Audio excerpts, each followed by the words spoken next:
Good morning po mga Lodi! At kumusta po sa today's video mga idol? Tara sabay-sabay natin panoorin itong video ni Papa Music, no? Yung napadaan ka lang sa mall tapos napakanta ka. Gulat yung mga vocalist sa ganda ng boses ni Kuya mga idol. Talagang tatayo yung balahibo nito, promise mga idol. So let's go panoorin natin mga idol.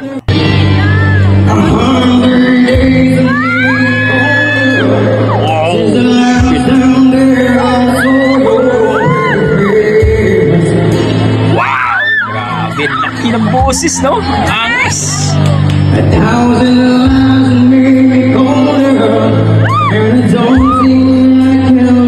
Galing!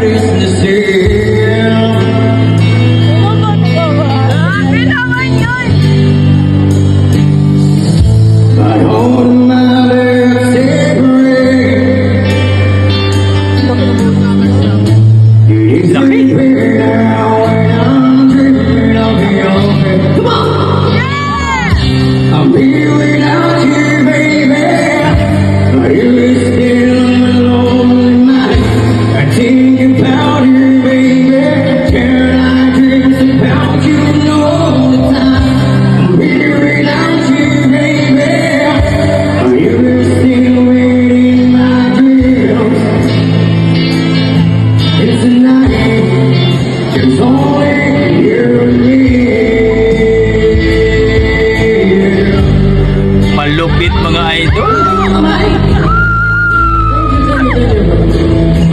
Sigawan yung mga tao, no?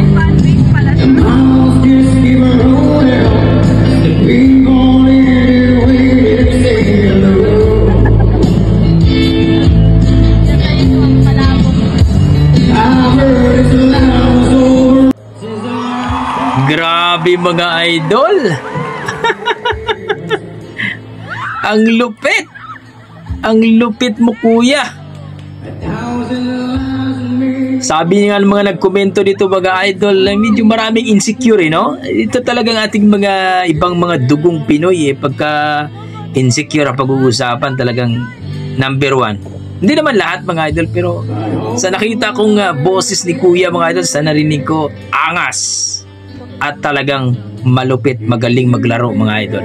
Talagang he is a vocalist din mga idol, no? Pero marami nagsasabi dito na nako, kumanta nga daw ito pero hindi pa inayos. Para sa akin mga idol, ganun talaga yung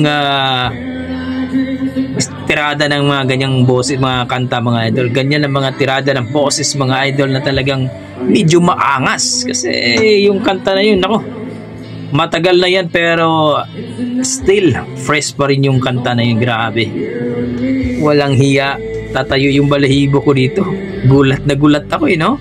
Pero marami dito na nako, hindi daw maganda, pangit ng version sabi ng iba dyan. Pero para sa akin mga idol, opinion nila yon, so pagbigyan natin. Pero para sa akin, napakalupit. Ang ganda ng version niya. Kumbaga may pagkaangas, husky ba. Pero gaya sinabi natin mga idol, yan ang ating mga dugong Pinoy pagdating sa kantahan. Malupit talaga. Kayo mga idol, ano masasabi nyo dito?